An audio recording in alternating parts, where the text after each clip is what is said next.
ॐ शन्नो मित्रः शं वरुणः शन्नो भवत्वर्यमा शन्न इन्द्रो बृहस्पतिः शन्नो विष्णुरुक्रमः नमो ब्रह्मणे नमस्ते वायो त्वमेव प्रत्यक्षं ब्रह्मासि त्वामेव प्रत्यक्षं ब्रह्म वदिष्यामि ऋतं वदिष्यामि सत्यं वदिष्यामि तन्मामवतु तद्वक्तारमवतु अवतु माम् अवतु वक्तारम् ॐ शान्ति शान्ति शान्तिः।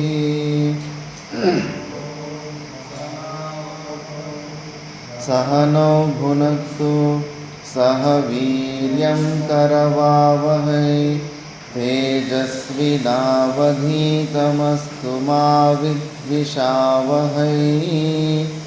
ॐ शान्ति शान्ति शान्तिः।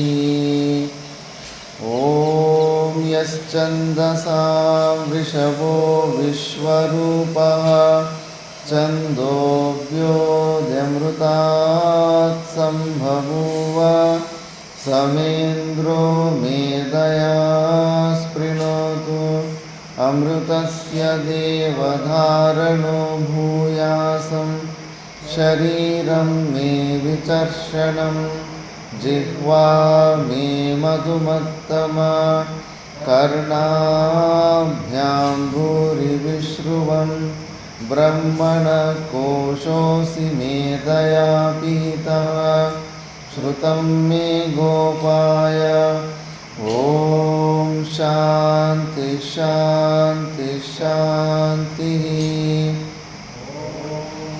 अहं वृक्षस्य रेरिव कीर्तिपृष्ठं गिरेरिव ऊर्ध्वपवित्रो वाजिनीव स्वमृतमस्मि द्रविणगुंसवर्चसं सुमेधा अमृतोक्षितः इति त्रिशङ्कोर्वेदानुवचनम्।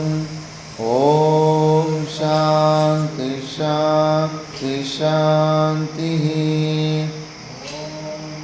पूर्णमदः पूर्णमिदं पूर्णात् पूर्णमुदच्यते पूर्णस्य पूर्णमादाय पूर्णमेवावशिष्यते। ॐ शान्ति शान्ति शान्तिः। आप्यायन्तु ममाङ्गानि प्राणश्चक्षुः श्रोत्रमतो बलमिन्द्रियाणि च सर्वाणि सर्वं ब्रह्मोपनिषदं माहं ब्रह्म निराकुर्यात् मा ब्रह्म निराकरोत् निराकरणमस्त्वनिराकरणं मे अस्तु तदात्मनि निरतेय उपनिषत्सु धर्मा ते मयि सन्तु। ॐ शान्ति शान्ति शान्तिः। मनसि प्रतिष्ठिता मनो मे वाचि प्रतिष्ठितम् आविराविर्मयेधि वेदस्य मानीस्तः श्रुतं मे मा प्रहासि रणेनाधीतेनाहो रात्रान् सन्धदामि ऋतं वदिष्यामि सत्यं वदिष्यामि तन्मामवतु तद्वक्तारमवतु अवतु माम् अवतु वक्तारमवतु वक्तारम्। ॐ शान्ति शान्ति शान्तिः। भद्रं नो अपि वातयमनः। ॐ शान्ति शान्ति शान्तिः। ॐ भद्रं कर्णेभिः शृणुयाम देवाः भद्रं पश्येमाक्षभिर्यजत्राः स्थिरैरङ्गैः स्तुष्ट्वागुंसस्तनूभिः व्यशेम देवहितैयदायुः। स्वस्ति न इन्द्रो वृद्धश्रवाः स्वस्ति न पूषा विश्ववेदाः स्वस्ति नस्तार्क्ष्यो वरिष्ठनेमिः स्वस्ति नो बृहस्पतिर्ददातु।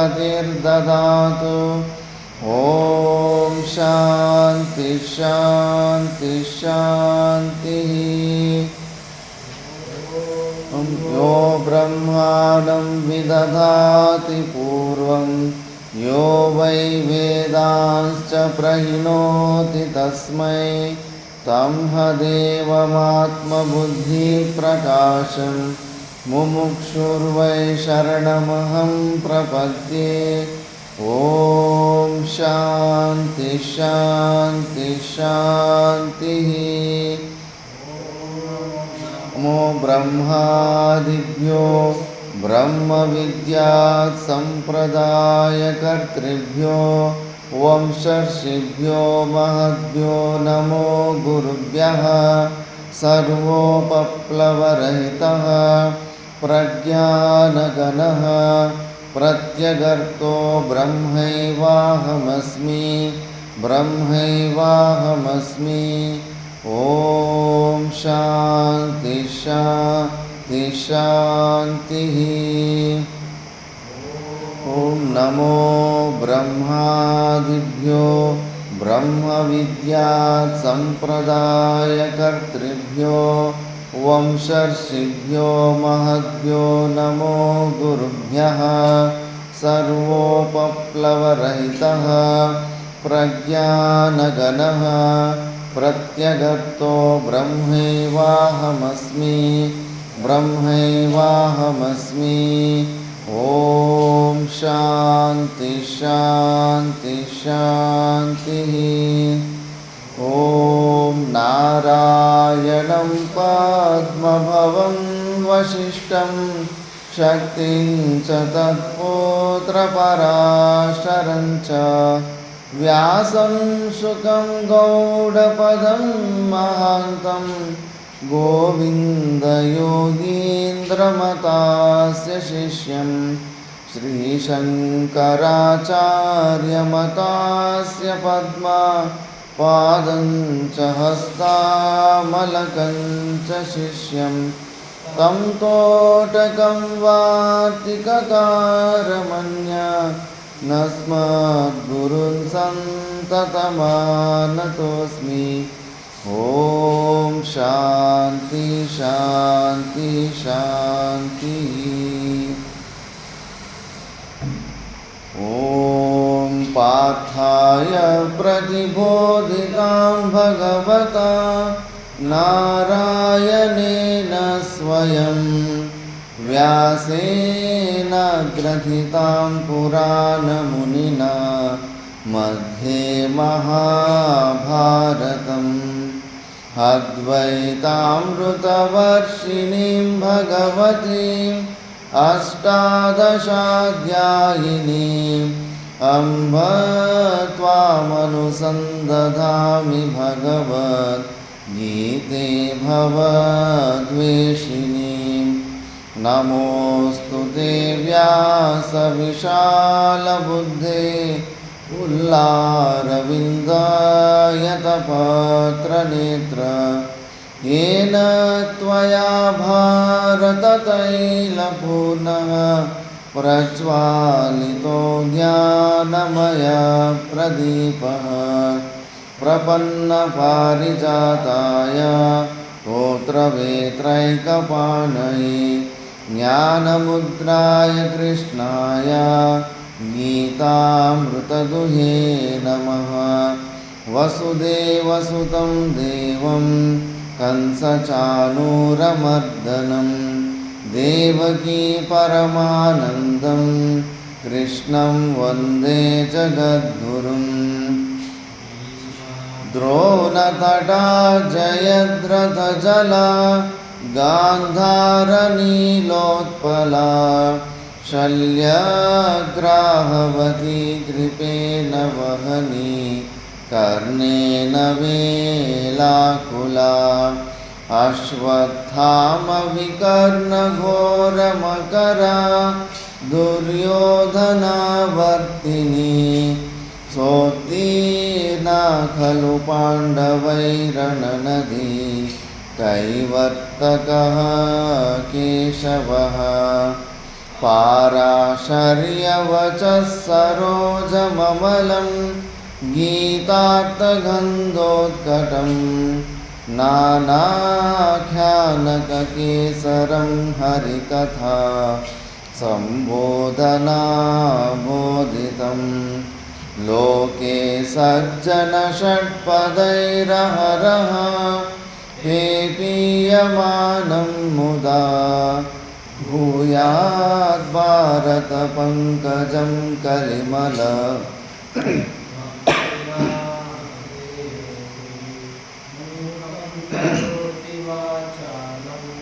पङ्गुं लङ्घयते गिरिं यत्कृपातमहं वन्दे परमानन्दमाधवम्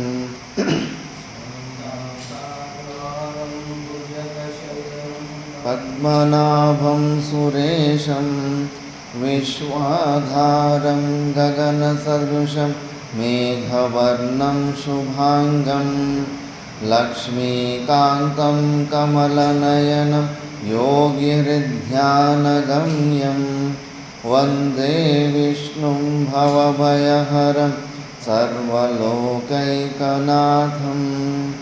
यं ब्रह्मा वरुणेन्द्ररुद्रमरुतः स्तुन्वन्ति दिव्यैस्तवैः वेदैः साङ्गपदक्रमोपनिषदैः गायन्ति यं सामगाः ध्यानावस्थिततद्गतेन मनसा पश्यन्ति यं योगिनो यस्यान्तं न विदुःसुरासुरगणाः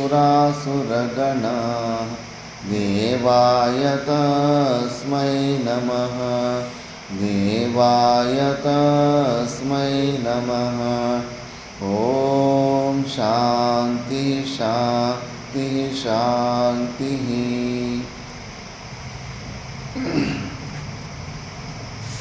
ॐ नारायणः परो व्यक्तात् अण्डमव्यक्तसम्भवम् अण्डस्यान्तस्त्विमे लोकाः सप्तद्वीपा च मेदिनी ॐ शान्ति शान्ति शान्तिः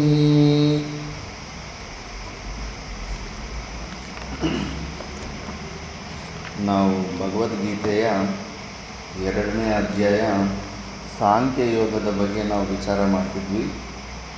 ಈ ವಿಚಾರದಲ್ಲಿ ನಾವು ತ್ವಂ-ಪದಾರ್ಥದ ಶೋಧನೆಯ ವಿಚಾರದಲ್ಲಿದ್ದೀವಿ. ಅದರಲ್ಲೀಗ 19ನೇ ಶ್ಲೋಕದ ಶ್ಲೋಕಾರ್ಥ ಮತ್ತು ಉಚ್ಚಾರಣೆ ಮುಗಿಸ್ಕೊಂಡಿದ್ವಿ. ಅದರ ಭಾಷ್ಯ ನೋಡಿದ್ವಿ.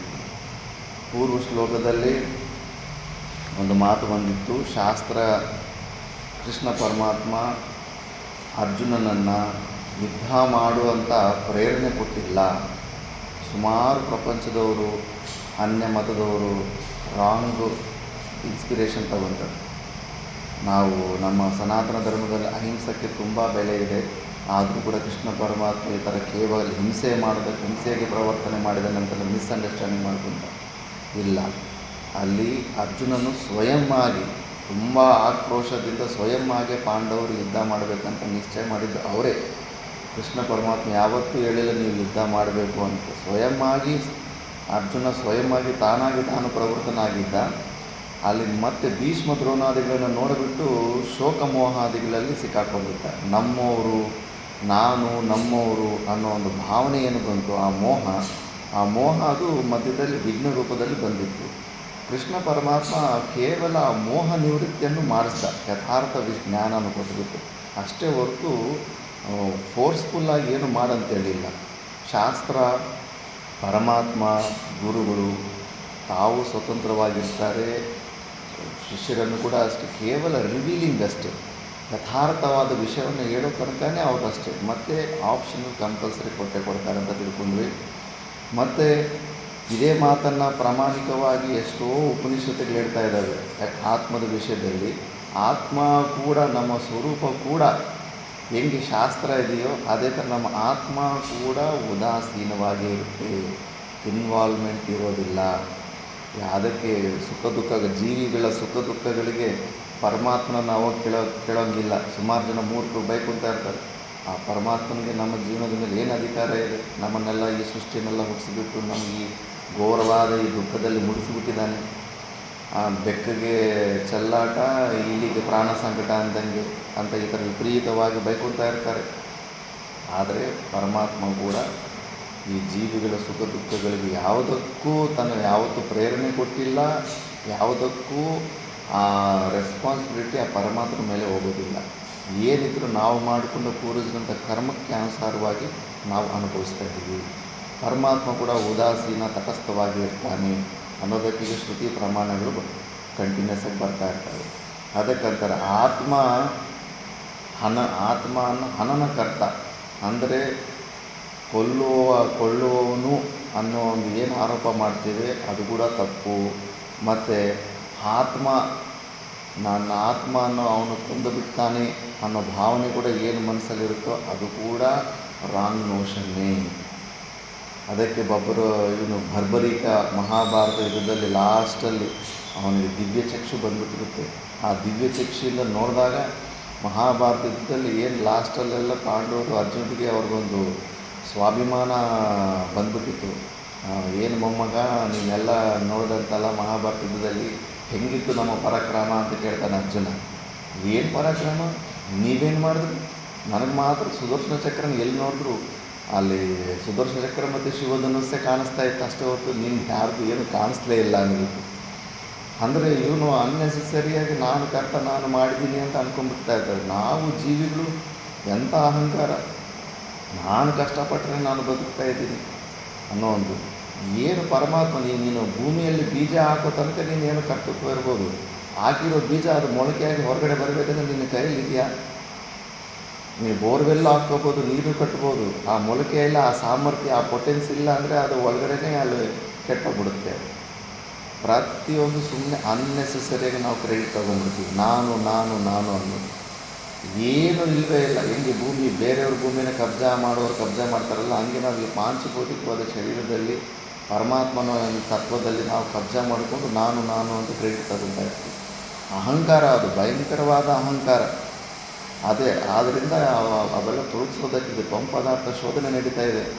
ಅನ್ನೆಸೆಸರಿ ನಮ್ಮಲ್ಲೇ ಸಚ್ಚಿದಾನಂದ ಸ್ವರೂಪ ಇದ್ದಾನೆ. ಆ ಸಚ್ಚಿದಾನಂದ ಸ್ವರೂಪದಲ್ಲಿ ನಾವು ಅನುಭವ ಮಾಡೋಕ್ಕೆ ಅಡ್ಡ ಬರ್ತಾ ಇರೋದು ಅಹಂಕಾರ.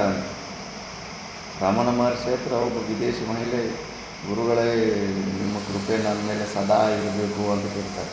ಅಮ್ಮ, ಕೃಪೆ 24 ಗಂಟೆ 24/7 ಸದಾ ಇದೆ. ಮಧ್ಯದಲ್ಲಿ ನೀನು ಅಡ್ಡ ಬರ್ತಾ ಇದೆಯಾ? ನಾನು ಅನ್ನೋ ಒಂದು ಅಹಂಕಾರ, ಜೀವಭಾವ, ಅದು ಅಡ್ಡ ಬರ್ತಾ ಇದೆ.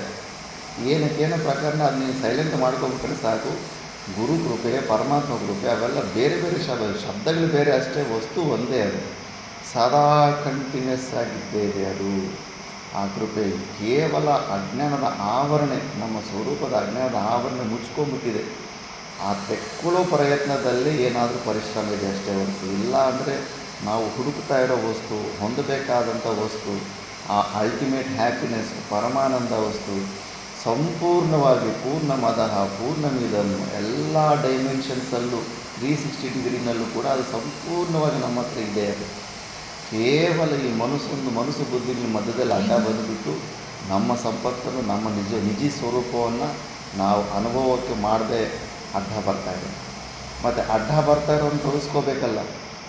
ನಾನು ಅಂತ ಮಧ್ಯದಲ್ಲಿ ಅಹಂಕಾರ ಬರ್ತಾಯಿದೆ ಅಲ್ಲ, ಅದನ್ನು ತೊಡಗಿಸ್ಕೋಬೇಕಲ್ಲ. ಡೈಲಿ ಸುಷುಪ್ತಿಯಲ್ಲಿ ಅನುಭವ ಆಗ್ತಾಯಿದೆ.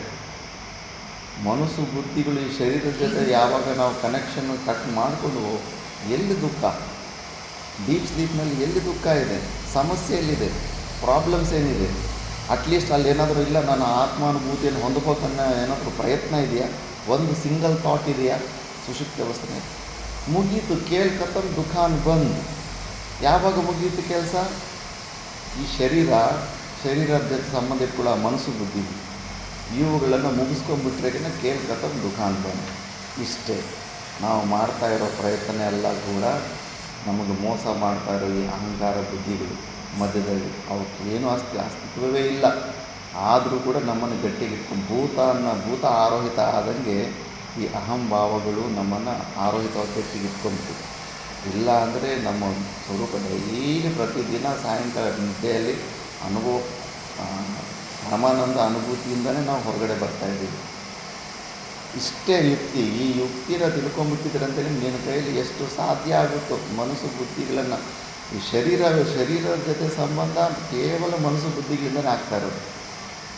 ಏನು ಯುಕ್ತಿ ನೀನು ಬಳಸ್ತೀಯೋ, ಆ ಮನಸ್ಸು ಬುದ್ಧಿಗಳನ್ನು ಜಪದಿಂದ ಕಟ್ಟಾಕ್ತೀಯೋ, ಉಪಾಸನೆಯಿಂದ ಕಟ್ಟಾಕ್ತೀಯೋ, ಇಲ್ಲ ವಿಚಾರದಿಂದ ಅದನ್ನು ನೀನು ದಗ್ಧ ಬೀಜವತ್ತು, ಈಗ ಮೂಂಪಲ್ಲಿಯನ್ನೇ ಆಗಲಿ ಕಳ್ಳೆ ಬೀಜನಾಗಲಿ ಬೇಯಿಸ್ಬಿಟ್ಟ ಮೇಲೆ ಮತ್ತೆ ಅದು ಬೀಜ ಉದ್ದರೂ ಕೂಡ ಅದು ಮೊಳಕೆ ಬರೋದಿಲ್ಲ.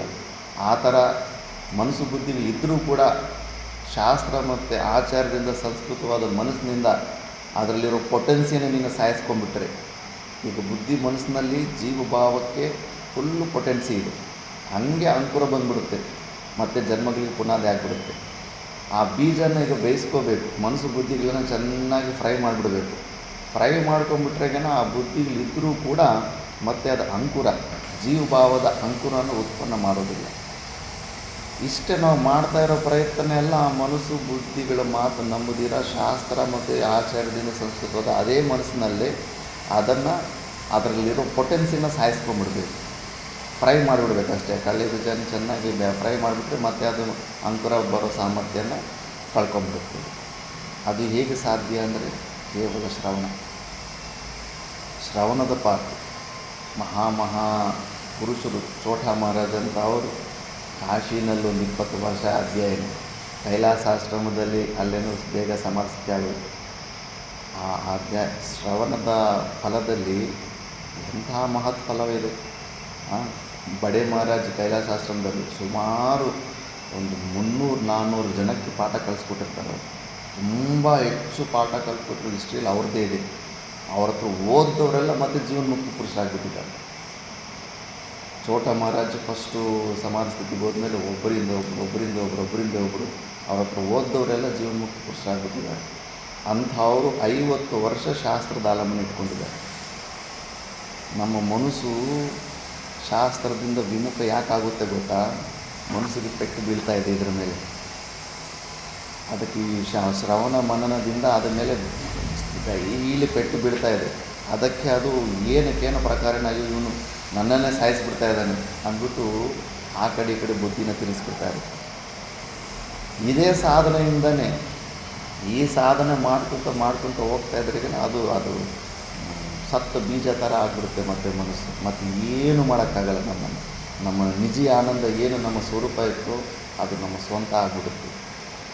ಎಲ್ಲ ಮಾರ್ಗಗಳು ಪ್ರಯತ್ನ ಮಾಡಿ ಬಂದವ್ರಿಗೆ ಗೊತ್ತಾಗುತ್ತೆ. ಎಲ್ಲ ನೋಡಿ ಮನಸ್ಸಿಗೆ ಸ್ಥೂಲವಾದ ಗ್ರಾಸ್ ಲೆವೆಲ್ ಸಾಧನೆಗಳಲ್ಲೇ ನಮಗೆ ಪ್ರೇರಣೆ ಕೊಡ್ತಾ ಇರುತ್ತೆ. ಯಾಕಂದರೆ ಅಂಥ ಸಾಧನೆಗಳು ನಾವು ಇಟ್ಕೊಂಡ್ಬಿಟ್ರೆಗನ ಮನಸ್ಸು ತನ್ನ ಅಸ್ತಿತ್ವ ಸೇಫಾಗಿರುತ್ತೆ.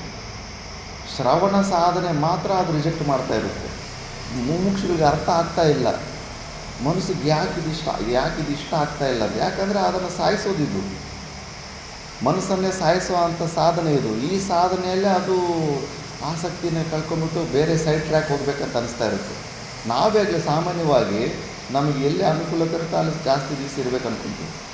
ನಮಗೆ ಅನುಕೂಲತೆ ಪ್ರತಿಕೂಲ ಅನ್ನೋ ಪರಿಸ್ಥಿತಿ ನಾವು ಆ ಜಾಗನ ಬಿಟ್ಟು ಹೋಗೋದಕ್ಕೆ ಬೇರೆ ಮಾರ್ಗನ ಹುಡುಕ್ತೀವಲ್ಲ, ಮನಸ್ಸು ಕೂಡ ಅದೇ ಸ್ವಭಾವ. ಯಾಕಂದರೆ ಪ್ರತಿಯೊಂದು ಸ್ಟೆಪ್ಪು, ಯಾಕಂದರೆ ಈ ಶ್ರವಣದಲ್ಲಿ ಡೈಲಿ ಅದಕ್ಕೆ ಪೆಟ್ಟು ಬೀಳ್ತಾ ಇದೆ.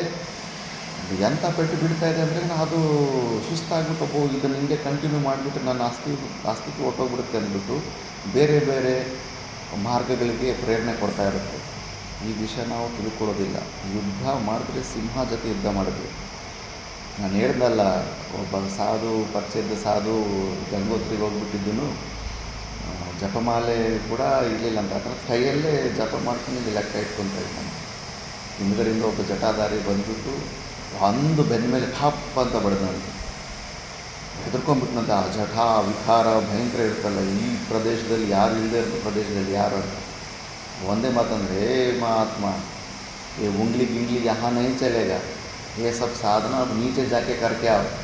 यहाँ लड़ना इतना ऊपर आके ऑक्सीजन लेवल भी बहुत कम है, इतना ऊपर आके यदि आप लड़ना है तो शेर से लड़ो. ಶೇರ ಸಿಂಹದಿಂದ ನೀನು ಯುದ್ಧ ಮಾಡು. ಮತ್ತು ಸಿಂಹ ಏನಂದರೆ ಮನಸ್ಸು. ನಿನಗೆ ಯೋಗ್ಯತೆ ಇದ್ರಾಗ ನಾ ಮನಸ್ಸಿನ ಜೊತೆ ಯುದ್ಧ ಮಾಡೋದು ಕಲಿ ಇಲ್ಲಿ. ಅದೇನು ಉಂಗ್ಲಿ ಗಿಂಗ್ಲಿ ಅವೆಲ್ಲ ಲೋ ಸ್ಟೆಪ್ಸ್, ಅದು ಕೆಳಗಡೆ ಹೋಗ್ಬಿಟ್ಟು ಅಲ್ಲೇ ಪ್ಲೈನ್ ಏರಿಯಾದಲ್ಲಿ ಎಲ್ಲ ಶ್ರವಣ ಮನ್ನ ಜಪಗಳೆಲ್ಲ ಮಾಡ್ಕೊಂಬರ್ಬೇಕಂದ್ರೆ ಅಲ್ಲೇ ಮಾಡ್ಕೊಂಡು ಬಾ.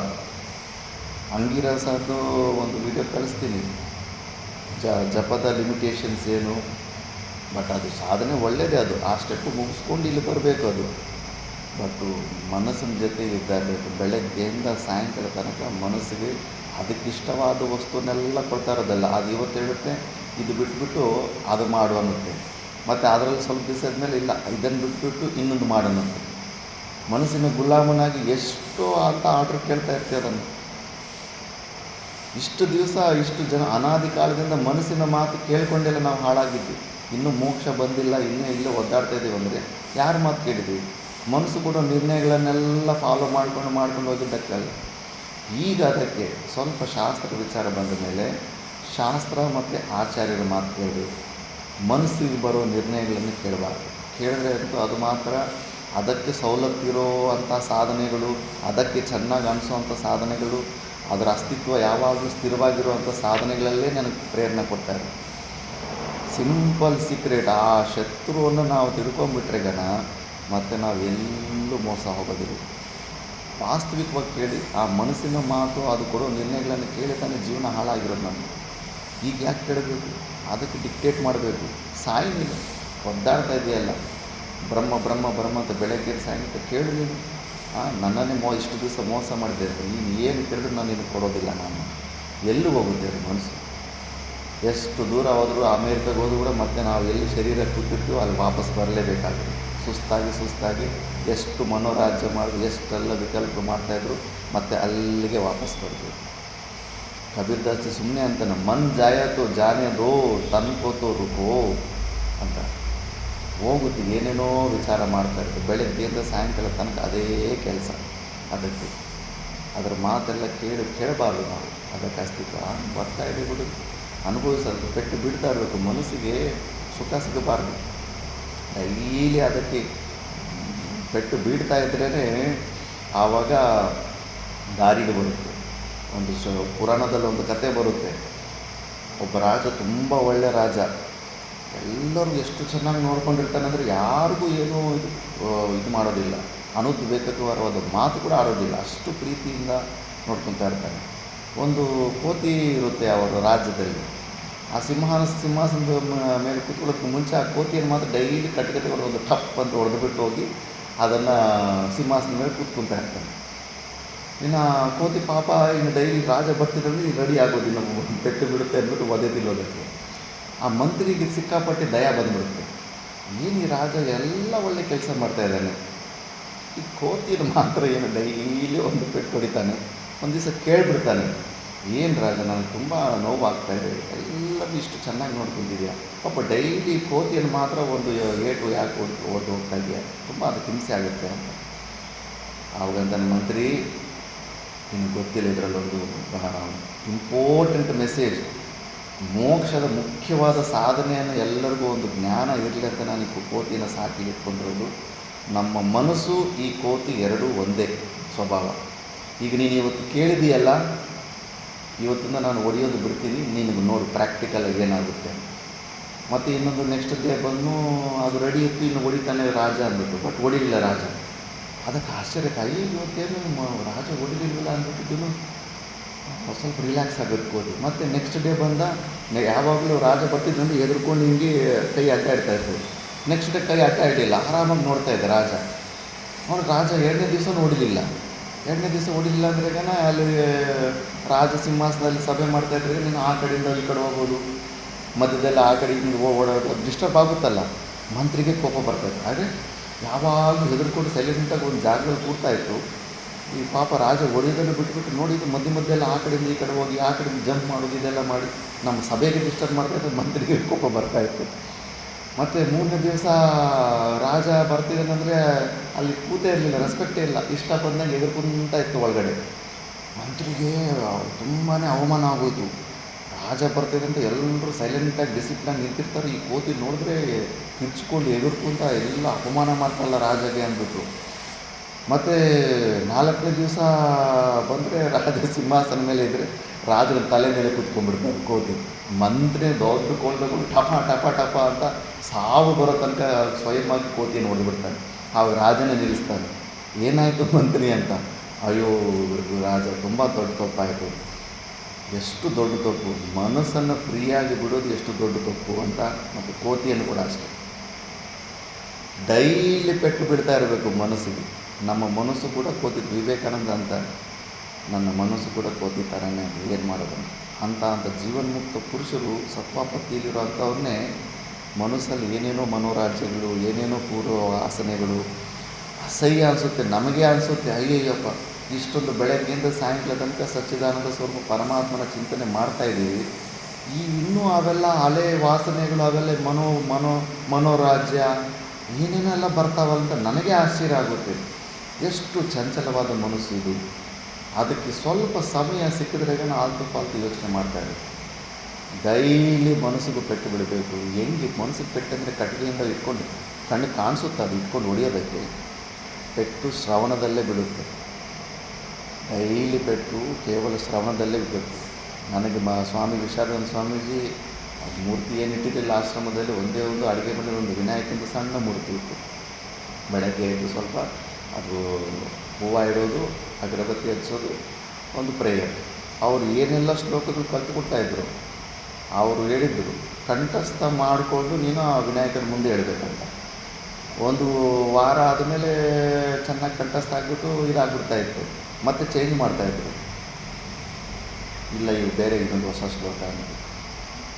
ಮೈಂಡ್ ಸ್ವಭಾವ ಯಾವುದೇ ಒಂದು ಶ್ಲೋಕ, ಈಗ ಭಗವದ್ಗೀತಾ ಕೂಡ ಅಷ್ಟೇ, ಪಾರಾಯಣ ಆಗಲಿ, ಈಗ ಧ್ಯಾನ ಶ್ಲೋಕಗಳು ಕಂಠಸ್ಥ ಆಗಿಬಿಟ್ಟಿದೆ. ಕಂಠಸ್ಥ ಆಗಿಬಿಟ್ರೆ ಧ್ಯಾನ ಶ್ಲೋಕಗಳು ಮಾಡ್ಕೊತ ಮನೋರಾಜ್ಯ ಮಾಡ್ತಾ ಇರುತ್ತೆ, ಎಲ್ಲ ಆಲ್ತು ಫಾಲ್ತು ಚಿಂತನೆ ಮಾಡ್ತಾ ಇರುತ್ತೆ. ಅದಕ್ಕೆ ಚೇಂಜ್ ಮಾಡಬೇಕು. ಮತ್ತೆ ಈಗ ನಾನು ಸ್ವಲ್ಪ ದಿವಸ ಆದಮೇಲೆ ಧ್ಯಾನ ಶ್ಲೋಕಗಳಲ್ಲಿ ಇನ್ನೂ ಸ್ವಲ್ಪ ಚೆನ್ನಾಗಿ ಕಂಠಸ್ಥ ಆದಮೇಲೆ ನೆಕ್ಸ್ಟು ಸ್ಟಾರ್ಟಿಂಗ್ ಫಸ್ಟ್ ಚಾಪ್ಟ್ರಿಂದ ಈ ಶ್ಲೋಕಗಳೇ 10 ಶ್ಲೋಕಗಳು ಉಚ್ಚಾರಣೆ ಮಾಡಿಸ್ತೀನಿ. ಮೈಂಡ್ ಹಂಗೆ ಒಂದು ಸತಿ ಅದು ಮೆಕ್ಯಾನಿಕಲ್ ಆಗಿಬಿಟ್ರೆ ಈ ಕೆಲಸ ಮಹಿಮ್ನ ಸ್ತೋತ್ರ ಹೇಳ್ತಾ ಇರ್ತಾರೆ, ಸ್ತುತಿ ಮಾಡೋದು ಮಾಡ್ತಾ ಇರ್ತಾರೆ, ಮನಸ್ಸು ಆಲ್ತು ಫಾಲ್ತು ಚಿಂತನೆ ಮಾಡಿರ್ತಾರೆ. ಡೈಲಿ ನ್ಯೂ ಪ್ರಾಜೆಕ್ಟ್ಸ್ ಕೊಡಬೇಕು, ಕೆಲಸ ಕೊಡಬೇಕು ಮನಸ್ಸಿಗೆ. ಇಲ್ಲ ಅಂದರೆ ಆಲ್ತು ಫಾಲ್ತು ಸಂಸಾರದ ಬಗ್ಗೆ ಚಿಂತನೆ ಮಾಡ್ತಾ ಇರುತ್ತೆ. ಈ ಭಾಷ್ಯಕಾರ ಭಗವಾನರಿಗೆ ಏನು ಬೇರೆ ಕೆಲಸ ಇರಲಿಲ್ವಾ? ಒಂದು ಲೈಫ್ ಟೈಮಿಗೆ ಸಾಧಕರಿಗೆ ಮೋಕ್ಷದಲ್ಲಿ ಜೀವನದಲ್ಲಿ ಎಷ್ಟು ಬೇಕೋ ಅಷ್ಟೊಂದೆಲ್ಲ ಭಾಷ್ಯ, ಟೀಕಾ ಇವೆಲ್ಲ ಏನಕ್ಕೆ ಮಾಡಿದ್ದಾರೆ? ಫಸ್ಟು ಮನಸ್ಸನ್ನು ಸಂಸಾರದ ಬಗ್ಗೆ ಚಿಂತನೆ ಮಾಡಿದ್ರೆ ಈ ಕಡೆ ಶಾಸ್ತ್ರದ ಕಡೆ ತಿರುಗಿಸ್ಬೇಕು. ಒಂದೇ ಸತಿ ನಲ್ಲಿಫೈ ಮಾಡೋದು, ಡಿಲೀಟ್ ಮಾಡೋದು ಕಷ್ಟ. ಮನಸ್ಸನ್ನು ತಿರುಗಿಸೋದಕ್ಕೆ ಒಂದು ಆಲಂಬನೆ ಬೇಕಲ್ಲ. ಆಲಂಬನೆಯಲ್ಲಿ ಕೂಡ ನೋಡ್ತಾ ಇದ್ದೀವಿ. ಧ್ಯಾನ ಶ್ಲೋಕ ಒಂದು ಸತಿ ಕಂಠಸ್ಥ ಆಯ್ತು ಅಂದರೆ ಮುಗೀತು. ಅದು ಹೇಳೋ ಶ್ಲೋಕಗಳು ಹೇಳ್ತಾ ಇರ್ತೇವೆ, ಮನಸ್ಸು ಮಾಡೋ ಕೆಲಸ ಮಾಡ್ತಾ ಇರುತ್ತೆ. ಶಾಸ್ತ್ರ ಅದಕ್ಕೆ ಈ ಪದ್ಧತಿ, ಗುರುಗಳು ಸುಮ್ಮನೆ ವ್ಯರ್ಥವಾದ ದ್ರವಿಡ ಪ್ರಾಣಾಯಾಮ ಥರ ಗೊತ್ತಿರೋ ವಿಷಯನ ಮತ್ತೆ ರಿಪೀಟ್ ಮಾಡೋದಕ್ಕಲ್ಲ. ಇದೊಂದು ಪದ್ಧತಿ, ಮನಸ್ಸನ್ನು ಕಟ್ಟ ಹಾಕೋ ಪದ್ಧತಿ, ಶ್ರವಣದ ಪರಂಪರೆ. ಸ್ವಲ್ಪ ವ್ಯಾಕರಣ ತಿಳ್ಕೊಂಡು ಈ ಸ್ಟೈಲಲ್ಲಿ ಟೀಕಾ, ಟಿಪ್ಪಣಿ, ಈ ಆಲಂಬನೆಯಿಂದ ಅದಕ್ಕೆ ಕ್ವಶನ್ಸ್ ಕೇಳ್ತಾಯಿದ್ರು. ಇನ್ನೂ ಸ್ವಲ್ಪ ದಿವಸ ಆದಮೇಲೆ ಆ ಕ್ವಶನ್ಸ್ಗೆ ಆನ್ಸರ್ ಮಾಡಬೇಕು. ಈಗ ಸುಮ್ಮನೆ ಇಲ್ಲಿ ಕೇಳ್ತಾ ಇದ್ದೀರ ಪುರಾಣ ಥರ ಆರಾಮಾಗಿ ಮನೆಯಲ್ಲಿ ರೂಮಲ್ಲಿ ಹೋಗಿ ರಿಲ್ಯಾಕ್ಸ್ ಆಗ್ತಾ ಇರ್ತೀರ. ನಾನು ಪ್ರಶ್ನೆ ಕೇಳ್ತೀನಿ ಅಂತ ಭಯ ಇದ್ದರೆ ಕಂಠಸ್ಥ ಮಾಡ್ಕೊಳ್ಬೇಕು. ಅಯ್ಯೋ ಸ್ವಾಮೀಜಿ ಪ್ರಶ್ನೆ ಕೇಳ್ತಾರೆ, ಎಲ್ಲರ ಮುಂದೆ ಅವಮಾನ ಆಗಿಬಿಡುತ್ತೆ, ತಯಾರು ಮಾಡ್ಕೊಂಡಿರಬೇಕು. ಆ ಭಯದಿಂದ ಮತ್ತೆ ಕ್ಲಾಸ್ ಆದಮೇಲೆ ಕೂಡ ರೂಮಲ್ಲಿ ಕೂಡ ಹೋಗಿ ಅಲ್ಲಿ ಮತ್ತೆ ಮನಸ್ಸಿಗೆ ಈ ಆಲಂಬನೆ ಸಿಗುತ್ತೆ. ಈ ಥರ ಆಲಂಬನೆ 10-11 ವರ್ಷ ಅವಶ್ಯಕತೆ ಇರುತ್ತೆ. ಈಗ ನೋಡಿ, ಈಗ ನಮ್ಮ ಸುವಿಚಾರಾನಂದರವರೇ ಅದು ಕೆಲವೊಂದು ಉಚ್ಚಾರಣೆಗಳಲ್ಲಿ ನಿಶ್ಚಯಾಗಿ ನಿಶ್ಚಯ ಅನ್ನೋದು ಅದು ಅಭ್ಯಾಸ ಆಗಿಬಿಟ್ಟಿದೆ. ಮತ್ತು ಧ್ಯಾನ ಶ್ಲೋಕಗಳಲ್ಲಿ ಒಂದು ಶ್ಲೋಕ, ಅದು ನಾನು ಆಶ್ಚರ್ಯ ಅನಿಸುತ್ತೆ ಹೇಳ್ತೀನಿ. ಹಾಂ, ಯೋಷ್ಟಾದಶ, ಯೋಷ್ಟಾದಶದಲ್ಲಿ ಯೋಷ್ಟೋದಶ, ಯೋಷ್ಠ ಆಕಾರದಲ್ಲಿ ಓಕಾರ, ಅದು ಅಭ್ಯಾಸ ಆಗಿಬಿಟ್ಟಿದೆ. ಅಂದರೆ ಒಂದು 4-5 ವರ್ಷ ಅಭ್ಯಾಸ ಮಾಡಿರ್ತೀರಾ, ಕೇವಲ 4-5 ಅಭ್ಯಾಸ ಮಾಡಿರೋವಂಥ ಒಂದು ಅಭ್ಯಾಸನೇ ಈಗೀಗ ಹೆಚ್ಚು ಕಡಿಮೆ ಒಂದು 3-4 ತಿಂಗಳಿಂದ ಈ ಅಭ್ಯಾಸ ಅನ್ನೋದು ಅಷ್ಟು ಈಸಿಯಾಗಿ ತೆಗಿಯೋಕ್ಕಾಗ್ತಾ ಇಲ್ಲ. ನಾವು ಅನೇಕ ಜನ್ಮಗಳಿಗಿಂತ ನಾನು ಪರಿಚ್ಛಿನ್ನ ಜೀವ, ಅಲ್ಪಜ್ಞ, ಹುಟ್ಟು ಸಾಯೋನು ಅನ್ನೋ ಅಭ್ಯಾಸ ಸ್ವಲ್ಪ ಇನ್ಫಾರ್ಮೇಷನ್ ಕೊಟ್ಟಿದ ತಕ್ಷಣ ಒಟ್ಟೋಗಿದೆ ಅಂತ ಅಂದ್ಕೊಂಡ್ರೆ ನಮ್ಮ ಭ್ರಾಂತಿ ಅದು. ಮತ್ತು ಅಷ್ಟು ಅನಾದಿ ಕಾಲದಿಂದ ಜೀವಭಾವ ಅಭ್ಯಾಸ ಮಾಡ್ಕೊಂಡ್ಬಂದು ಈಗ ಅಟ್ಲೀಸ್ಟ್ ಒಂದು ಸಂಸಾರದಿಂದ ಹೊರಗಡೆ ಬರೋದಕ್ಕೆ ಒಂದು ಸ್ವಲ್ಪ ದಿವಸ ಆದರೂ ಶಾಸ್ತ್ರ ಆಲಂಬನೆಯಿಂದ, ಸಂಸಾರ ಚಿಂತನೆಯನ್ನು ಬಿಟ್ಟು ಹೊಸ ಆಲಂಬನೆಯನ್ನು ಕೊಡಬೇಕಲ್ಲ. ಮತ್ತೆ ನಿರಾಳಂಬ ಸ್ಥಿತಿಗೆ ಹೋಗಬೇಕು, ಯಾವ ಆಲಂಬನೆ ಇಲ್ಲದೆ ಇರೋಂಥ ಸ್ಥಿತಿಗೆ ಆವಾಗ ಹೋಗೋದಕ್ಕಾಗುತ್ತೆ. ಯೋಚನೆ ಮಾಡಿ ನೋಡಿ, ಮನಸ್ಸು ಬೆಳಗ್ಗೆಯಿಂದ ಸಾಯಂಕಾಲ ತನಕ ಡೈರಿಯಲ್ಲಿ ನಮಗೆ ತೋರಿಸ್ಲಿಲ್ಲ ಅಂದರೂ ಬರ್ಕೊಳ್ಳಿ, ಸುಮ್ಮನಿದೆಯಾ ಅದು? ಎಷ್ಟು ಥಾಟ್ಸ್ ಬರ್ತಾಯಿದೆ, ಎಷ್ಟು ವಿಚಾರಗಳು ಬರ್ತಾ ಇರ್ತವೆ.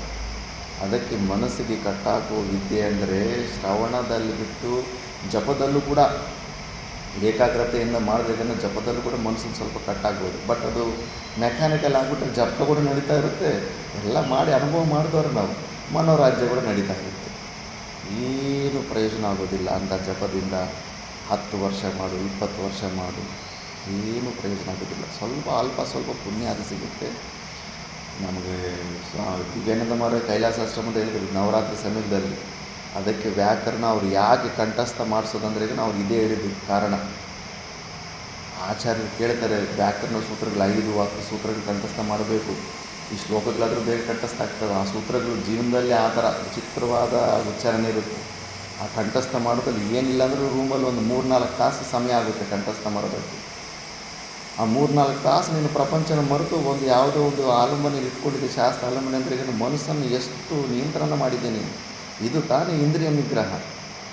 ಎಲ್ಲಿ ಇಂದ್ರಿಯ ನಿಗ್ರಹ? ಒಂದು ಚೂರು ಸಹನ ಶಕ್ತಿ ಇಲ್ಲ, ಒಂದು ಸ್ಥಿರತೆ ಇಲ್ಲ, ಎಲ್ಲೋ ಇದೀವಿ. ನಮಗೇನೋ ಮನಸ್ಸು ಎಂಥ ಮೋಸ ಮಾಡುತ್ತಂದರೆ, ಎಲ್ಲ ಸಾಧನ ಚತುಷ್ಟಿ ಸಂಪತ್ತಿಗಳು ಆಲ್ಮೋಸ್ಟ್ 99% ಇದೆ ಅನ್ನೋ ಒಂದು ರಾಂಗ್ ಕನ್ಕ್ಲೂಷನ್ ಕೊಡುತ್ತೆ. ವಾಸ್ತವಿಕವಾಗಿ ಒಂದು ಚೂರು ಕೂಡ ಇಲ್ಲ, ಇನ್ನೂ 10% 20%ಅಲ್ಲೇ ಇರ್ತೀವಿ ನಾವು ವಾಸ್ತವಿಕವಾಗಿ.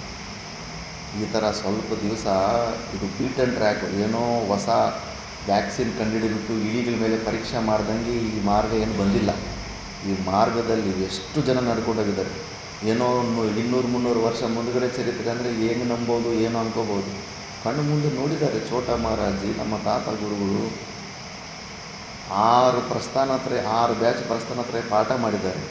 ಅವರನ್ನು ಹುಚ್ಚುರ ಈ ಶ್ರವಣದಲ್ಲಿ ಏನು ಫಲನೇ ಇಲ್ಲ ಅಂದರೆ ಅದು ಏನಕ್ಕಷ್ಟು 6 ಬ್ಯಾಚ್ ಅಂದರೆ ಒಂದು ಬ್ಯಾಚ್ 4 ವರ್ಷ, 24 ವರ್ಷ ಪಾಠ ಹೇಳಿಕೊಟ್ಟಿದ್ದಾರೆ.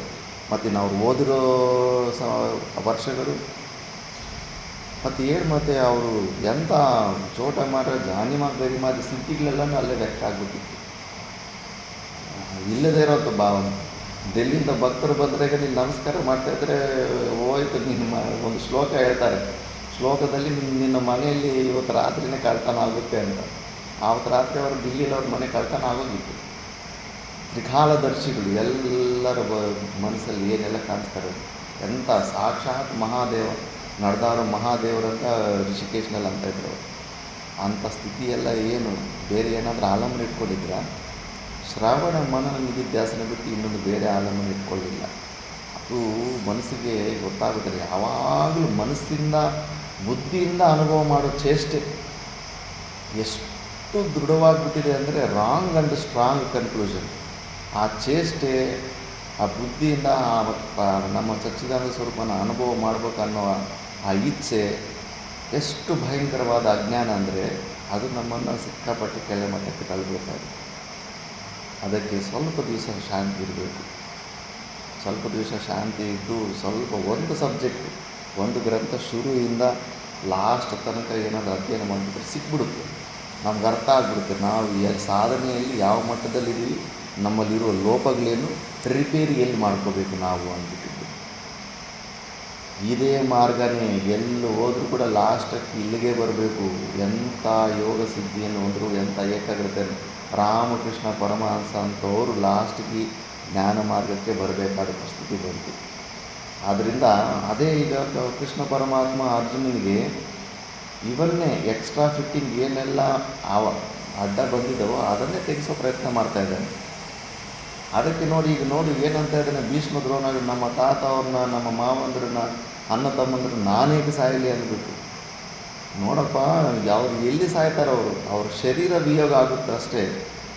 ನೀನು ಆತ್ಮ ಸಚ್ಚಿದಾನಂದ ಸ್ವರೂಪ ಅಂತ ಅಂದ್ಬಿಟ್ಟು ಜೀವಭಾವದಲ್ಲಿ ಅಂದ್ಬಿಟ್ಟು ಕೂಡ ಜೀವ ಕೂಡ ಎಲ್ಲೂ ಸಾಯೋದಿಲ್ಲ. ಈ ಜನ್ಮ ಅಂದರೆ ಹೋದ ಜನ್ಮದಲ್ಲಿದ್ದ ಅವನು, ಅನಾದಿ ಕಾಲದಿಂದ ಅವನು ಇದ್ದಾನೆ, ಜೀವ ಕೂಡ ಇದ್ದಾನೆ. ಅಜ್ಞಾನ ಅವಸ್ಥೆಯಲ್ಲೇ ನೀನು ಅರ್ಥ ಮಾಡ್ಕೊಂಡ್ರೂ ಕೂಡ ಅವನಿಗೆ ಸಾವು ಅನ್ನೋದು ಇಲ್ಲವೇ ಇಲ್ಲ ಜೀವಕ್ಕೆ. ಎಲ್ಲಿದೆ ಹೇಳಿ ಸಾವು? ಮತ್ತು ಜೀವ ಈ ಜನ್ಮದಲ್ಲಿ ಸತ್ತೋಗ್ಬಿಟ್ರೆ ಮತ್ತು ನೆಕ್ಸ್ಟ್ ಜನ್ಮದಲ್ಲಿ ಹೆಂಗೆ ಬಿಡ್ತಾನೆ ಅವನು? ಸಾವೇ ಇಲ್ಲ. ಸಾವು ಅನ್ನೋದು ಕೇವಲ ಶರೀರದ ವಿಯೋಗ, ಪ್ರಾಣ ವ್ಯಾಪಾರ ನಿಂತೋಗೋದಕ್ಕೆ ಅದನ್ನು ಮೃತ್ಯುವನ್ನು ಹೆಸರು ಕೊಟ್ಕೊಂಡಿದ್ದೀವಿ ಅಷ್ಟೇ. ಶರ್ಟಿಗೆ ಎಷ್ಟೊಂದು ಹಾಕ್ಕೊಂಡಿದ್ದೀವಿ, ಜೀರ್ಣ ಆದಮೇಲೆ ಬಿಸಾಕಿದ್ದೀವಿ. ಎಲ್ಲಾದರೂ ಅಳ್ತೀವಿ, ಅಯ್ಯೋ ನಾನು ಶರ್ಟ್ ಅರ್ಧೋಗ್ಬಿಟ್ರೆ ನಾನು ಅರ್ಧೋಗ್ಬಿಟ್ಟಿದ್ದೀನಿ ಅಂತ. ಆ ಭಾವನೆಯಲ್ಲಿ ಶರೀರದಲ್ಲೇ ಅಭ್ಯಾಸ ಮಾಡಿಕೊಂಡು ನಿಜವಾಗ್ಲೂ ಶರ್ಟ್ಗಳ ಥರನೇ ಈ ಜನ್ಮಕ್ಕೊಂದು ಶರ್ಟ್ ಹಾಕ್ಕೊಂಡಂಗೆ ಈ ಶರೀರ ಹಾಕ್ಕೊಳ್ಳೋದು. ಮಾತಾ ಮಾಣಿಕೇಶ್ವರಮ್ಮ ಅಂತಿದ್ರು, ಈ ಚೊಕ್ಕ ಜೀರ್ಣಮಯಪೈಂದ ನಾಯನ ಇಂಕೂ ಚೊಕ್ಕ ಎಸ್ಕೋವಲ್ಲ ಅಂತ. ಮತ್ತು ಇನ್ನೊಂದು ಶರೀರದಕ್ಕೆ ದತ್ತಾತ್ರೇಯ ಸ್ವರೂಪ ಅಂದರೆ ಎಲ್ಲೋ ಅವತಾರ ಬಂದ್ಬಿಟ್ಟಿರುತ್ತೆ. ದತ್ತಾತ್ರೇಯನ ನಿಯಮನೇ ಅದು. ಮತ್ತೆ ಮತ್ತೆ ಅವತಾರಗಳೆತ್ತಿದೆ, ಧರ್ಮ ರಕ್ಷಣೆ ಮಾಡ್ತಾ ಇರ್ತಾರೆ ಅಂದ್ಬಿಟ್ಟಿದ್ದೀವಿ. ಆದ್ದರಿಂದ ಕೇವಲ ಈ ಅಜ್ಞಾನನ ತೊಲಗಿಸ್ಕೋ ಪ್ರಯತ್ನ ಮಾಡ್ಕೋಬೇಕು. ಇದರ ಅದಕ್ಕೆ ಏನಂ ಯಾವೇತಿ, ಯಾರು ಈ ಆತ್ಮವನ್ನು ಕೊಳ್ಳುವನು ಅಂತಾರೆ, ಕರ್ತತ್ವನ ಆರೋಪ ಮಾಡ್ತಾರೋ ಅವನೂ ಸರಿಯಾಗಿ ತಿಳ್ಕೊಂಡಿರೋದಿಲ್ಲ. ಯಾರು ಆತ್ಮ ಕೊಳ್ಳೋವನ ಕರ್ಮ ಆಗುತ್ತೆ ಅಂತ, ಕರ್ಮ ಅಂತ. ಈಗ ನಾನು ಕರ್ತ, ಈ ಪುಸ್ತಕ ನನ್ನ ಕರ್ಮ, ಆಬ್ಜೆಕ್ಟ್, ನಾನು ಸಬ್ಜೆಕ್ಟು, ಈ ಪುಸ್ತಕ ನನ್ನ ಆಬ್ಜೆಕ್ಟು, ನನ್ನ ವಿಷಯ, ಈ ಪುಸ್ತಕ ನನ್ನ ವಿಷಯ ಇದೆ. ನಾನು ಓದಬೇಕನ್ನೋ ಓದೋ ಕ್ರಿಯೆ ಮಾಡ್ತಾಯಿದ್ದೀನಿ. ನಾನು ಕರ್ತ, ಓದೋದು ಕ್ರಿಯೆ. ನನಗೆ ಈ ಪುಸ್ತಕ ಕರ್ಮ, ಆಬ್ಜೆಕ್ಟ್ ಆಯಿತು. ಅದೇ ಥರ ಇದು ಆಬ್ಜೆಕ್ಟ್ ಆಗಿದ್ದಕ್ಕೆ ನಾನು ಇದನ್ನು ಓದ್ಬಿಡ್ತಾಯಿದ್ದೀನಿ. ಮತ್ತು ನೋಡಿ, ಟೇಬಲನ್ನು ಒಂದೇ ಹೊಡೆದೆ, ನಾನು ಕರ್ತ, ಇದು ಟೇಬಲ್ ಕರ್ಮ, ಆಬ್ಜೆಕ್ಟ್ ಇದು. ಅದು ಆಬ್ಜೆಕ್ಟ್ ಆಗಿದ್ದಕ್ಕೆ ನಾನು ಅದನ್ನು ಹೊಡಿಬೋದು, ನಾಶ ಮಾಡೋದು, ಏನಾದರೂ ಮಾಡ್ಬೋದು. ಬಟ್ ನಮ್ಮಲ್ಲಿರೋ ಸಚ್ಚಿದಾನಂದ ಸ್ವರೂಪ, ಆತ್ಮಸ್ವರೂಪ ಯಾವುದೇ ಪ್ರಪಂಚದಲ್ಲಿ ಎಂಥ ದೊಡ್ಡ ಕರ್ತ ಇರ್ಬೋದು, ಯಾವ ಕರ್ತಾಗೂ ಇದು ಕರ್ಮ ಆಗೋದಿಲ್ಲ, ಆಬ್ಜೆಕ್ಟ್ ಆಗೋದಿಲ್ಲ. ಮತ್ತು ಏನಕ್ಕಪ್ಪ ಯಮಧರ್ಮರಾಜಿಗೆ ಹೆದರ್ತೀವಿ? ಅಜ್ಞಾನದಿಂದನೇ, ಸೂಕ್ಷ್ಮ ಶರೀರದಲ್ಲಿರೋ ಮೋಹದಿಂದ ನಾವು ಹೆದರ್ತಾ ಇರ್ತೀವಿ. ಯಾರು ನಮ್ಮನ್ನು ಹನನ ಮಾಡೋದಕ್ಕಾಗೋದಿಲ್ಲ. ಮೃತ್ಯು ಭಯ ಅನ್ನೋದು ಅವಿಚಾರಕ ಸಿದ್ಧ ವಸ್ತು. ಅದು ಸರಿಯಾಗಿ ವಿಚಾರ ಮಾಡದೇ ಇದ್ದಿದ್ದಕ್ಕೆ ಅಲ್ಲಿ ಮೃತ್ಯುವಿನ ಭಯ ಬರುತ್ತೆ ಅಷ್ಟೇ. ಶರೀರ ವಿಯೋಗಗಳು ಸ್ವಲ್ಪ ಈ ವಿಷಯದಲ್ಲಿ ಜೀವಭಾವ ಇದ್ದವರು ಕೂಡ, ಭಗತ್ ಸಿಂಗು ಅವರೆಲ್ಲ ಕೆಲವರು ಇದ್ದರು, ಅವರು ಫ್ರೀಡಮ್ ಫೈಟರ್ಸು. ಅವ್ರಿಗಿನ್ನ ಗಲ್ ಶಿಕ್ಷೆ ನಿರ್ಣಯ ಆಗಿಬಿಟ್ಟಿದ್ರೆ ಅವರು ಆರ್ಯ ಸಮಾಜ ಸ್ಥಾಪಕ ದಯಾನಂದ ಸರಸ್ವತಿಯವರು ಸತ್ಯಾರ್ಥ ಪ್ರಕಾಶ ಪುಸ್ತಕ ಓದಿ ಡೈಲಿ ಎಕ್ಸಸೈಸ್ ಮಾಡ್ತಾಯಿದ್ರು ಅವರು ಜೈಲಿನಲ್ಲಿ. ಆ ಜೈಲರು ಇವರೆಲ್ಲ, ಅಯ್ಯೋ ನಾಳೆ ನಿಮ್ಮನ್ನು ನೇಣು ಹಾಕ್ತಾಯಿದ್ದಾರೆ ಕಣ್ಣು, ಏನಿದೆ ಎಕ್ಸಸೈಸ್ ಅಂದರೆ ಅವ್ರು ಒಂದೇ ಮಾತಂತಾರೆ, ನಿಮಗೇನು ಗೊತ್ತು, ನಮ್ಮ ಧರ್ಮದಲ್ಲಿ ಮತ್ತೆ ಪುನರ್ಜನ್ಮ ಇದೆ ಅಂತ ನಿಮಗೆ ಗೊತ್ತಿಲ್ವಾ? ಈ ಜನ್ಮ ಇಲ್ಲಾಂದರೆ ಇನ್ನೊಂದು ಜನ್ಮ ತೊಗೊಂಬರ್ತೀವಿ, ಇದೊಂದು ಶೆಟ್ ಅಷ್ಟೇ ನಮಗೆ ಶರೀರ, ಇದು ಬಿಟ್ಟು ಇನ್ನೊಂದು ಬರ್ತೀವಿ, ಮತ್ತು ನಿಮ್ಮನ್ನು ಬಿಡ್ತೀವ, ನಿಮ್ಮನ್ನು ಹೊರಗಡೆ ಓಡಿಸ್ತೀವಿ ನಾವು ಅಂದ್ಬಿಟ್ಟು ಮತ್ತೆ ಬಂದಿರ್ತಾರೆ ಅವರು ವಾಸ್ತವಿಕವಾಗಿ. ಯಾಕಂದರೆ ಅವರಿಗೆ ಈ ಸ್ಥೂಲ ಶರೀರಕ್ಕಿಂತ ಅತಿರಿಕ್ತವಾದ ಜೀವ ಅನ್ನೋ ಭಾವನೆ, ಇನ್ನೇನು ಸಚ್ಚಿದಾನಂದ ಸ್ವರೂಪ ಅನ್ನೋ ಜ್ಞಾನ ಏನು ಬಂದಿಲ್ಲ. ಕೇವಲ ನಾನು ಜೀವ ಅಂದ್ಕೊಂಡು ಕೂಡ ಅವರ ಹೆದರಲಿಲ್ಲ ಆ ಸಾವಿಗೆ. ಪ್ರೀತಿಯಿಂದ ಒಂದು ಬಾಡಿ ಲ್ಯಾಂಗ್ವೇಜಲ್ಲೂ ಅವ್ರಿಗೆ ಹೆದರಿಕೆ ಕಾಣಿಸ್ಲಿಲ್ಲ. ಪ್ರೀತಿಯಿಂದ ಅವರು ನೇಣಿಗೆ ಇದಾಗಬೇಕು. ಇದು ತಾನೇ ರಿಯಲೈಸೇಷನ್. ಅದು ಈ ಅರ್ಜುನ ನೋಡೋ ಆ ಮೋಹ, ಕನಿಷ್ಠ ಅಂಥ ಫ್ರೀಡಮ್ ಫೈಟರ್ಸ್ಗಿದ್ದಂಥ ವಿಚಾರ ಕೂಡ ಬಂದಿಲ್ಲ. ಸುಮ್ಮನೆ ಅಯ್ಯೋ ಭೀಷ್ಮನ ನಾನು ಕೊಳ್ಳಿದ್ರೆ ಅವನು ಸತ್ತೋಗ್ಬಿಡ್ತಾನೆ, ಇಲ್ಲ ಅವ್ರು ನನ್ನನ್ನು ಕೊಂದರೆ ನಾನು ಸತ್ತೋಗ್ತೀನಿ ಅನ್ನೋ ಭಾವನೆ ಸುಮ್ಮನೆ ವಿಚಾರ ಮಾಡದೆ ನಾವು ಮೃತ್ಯು ವಿಷಯದಲ್ಲಿ ಸುಮ್ಮನೆ ನೋವು ಪಡ್ತಾ ಇರ್ತೀವಿ. ವಿಯೋಗ ಆಗುತ್ತೆ. ಫ್ರೆಂಡ್ಶಿಪ್ ಕೂಡ ಸಣ್ಣ ಸ್ಕೂಲ್ನಲ್ಲಿ ಎಷ್ಟೋ ಜನ ಫ್ರೆಂಡ್ಸ್ ಇದ್ದರು. ಆ ಸ್ಕೂಲ್ ಬಿಟ್ಟು ಬೇರೆ ಕಾಲೇಜ್ಗೆ ಹೋದಾಗ ಆ ಫ್ರೆಂಡ್ಶಿಪ್ದು ವಿಯೋಗ ಆಗುತ್ತೆ. ಸ್ವಲ್ಪ ದುಃಖ ಬರುತ್ತೆ. ಯಾವುದೋ ವ್ಯಕ್ತಿಗೆ ಸಂಬಂಧದಲ್ಲಿ ವಿಯೋಗ. ಯಾವುದೇ ಒಂದು ವಸ್ತು ನಮ್ಮ ಜೊತೆ ನಾವು ಯಾವ ವಸ್ತು ಜೊತೆ ಸಂಘ ಇಟ್ಕೊಂಡಿರ್ತೀವೋ, ಅಟ್ಯಾಚ್ಮೆಂಟ್ ಇಟ್ಕೊಂಡಿರ್ತೀವಿ, ಆ ವಸ್ತು ನಮ್ಮಿಂದ ದೂರ ಆದಾಗ ಸ್ವಲ್ಪ ಮೋಹದಿಂದ ಸ್ವಲ್ಪ ದುಃಖ ಅನಿಸುತ್ತೆ ಅಷ್ಟೇ. ಅಷ್ಟು ಮಟ್ಟಕ್ಕೆ ಸೀಮಿತ ಇಟ್ಕೋಬೇಕು ಅಷ್ಟೇ ಹೊರತು ನಾನು ಇಲ್ಲದಿರ ಆಗೋಗ್ಬಿಟ್ಟಿದ್ದೀನಿ, ನನ್ನ ಅಸ್ತಿತ್ವವೇ ಹೊರಟೋಗ್ಬಿಟ್ಟಿದೆ ಅನ್ನೋದು ತುಂಬ ಡೀಪ್ ರೂಟೆಡ್ ಅಜ್ಞಾನ ಅದು. ಅದನ್ನು ಹೇಳ್ತಾ ಇದ್ದಾನೆ. ನೀ ಆ ಥರ ಅನ್ಕೋಬಾರ್ದು ಅಂದ್ಬಿಟ್ಟು ಸ್ವಲ್ಪ ಈ ಭಾಷೆದಲ್ಲಿ ಇದೇ ವಿಷಯನ ಭಾಷೆದಲ್ಲಿ ಇದನ್ನು ಓದ್ಬಿಡೋದು. ಯ ಏನಂ ಇತಿ ಯ ಏನಂ ಪ್ರಕೃತಂ ದೇಹಿನಂ ವೇತ್ತಿ ಜಾನಾತಿ ಹಂತಾರಂ ಹನನಕ್ರಿಯಾಯಾಃ ಕರ್ತಾರಂ ಯಶ್ಚ ಏನಂ ಅನ್ಯಃ ಮನ್ಯತೆ ಹತಂ ಅಂತಿದೆಯಾ?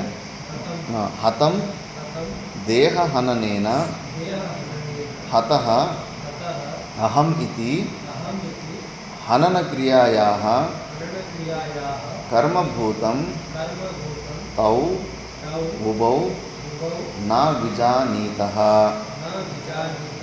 ಜ್ಞಾತವಂತೌ ಅವಿವೇಕೇನ ಆತ್ಮಾನಂ ಆತ್ಮಾನ್ ಅಹಂ ಪ್ರತ್ಯಯ ವಿಷಯಂ ಹಂತಾ ಅಹಂ ಹತಃ ಅಸ್ಮಿ ಅಹಂ ಇತಿ ದೇಹ ಹನನೇನ ಆತ್ಮಾನಂ ಅಹಂ ಪ್ರತ್ಯಯ ವಿಷಯಂ ಯೌ ವಿಜಾನೀತಃ ತೌ ಆತ್ಮಸ್ವರೂಪ ಅನಭಿಜ್ಞೌ ಇತ್ಯರ್ಥಃ. ಯಸ್ಮಾತ್ ನ ಅಯಮಾತ್ಮ ಹಂತಿ ನ ಹನನಕ್ರಿಯಾಯಾಃ ಕರ್ತಾ ಭವತಿ ನ ಹನ್ಯತೆ ನ ಚ ಕರ್ಮ ಭವತಿ ಇತ್ಯರ್ಥಃ. ಅವಿಕ್ರಿಯತ್ವಾತ್. ಇದಂಗೆ ಉಚ್ಚಾರಣೆ ಬೇಡ, ಹೀಗೆ ಹೇಳ್ತೀವಿ. ಯ ಏನಂ ಪ್ರಕೃತಂ ದೇಹಿನಂ ವೇತ್ತಿ ಅಲ್ಲ, ಉಚ್ಚಾರಣೆ ಆಗಿದೆ, ಎಕ್ಸ್ಪ್ಲೇನ್ ಮಾಡಬೇಕು.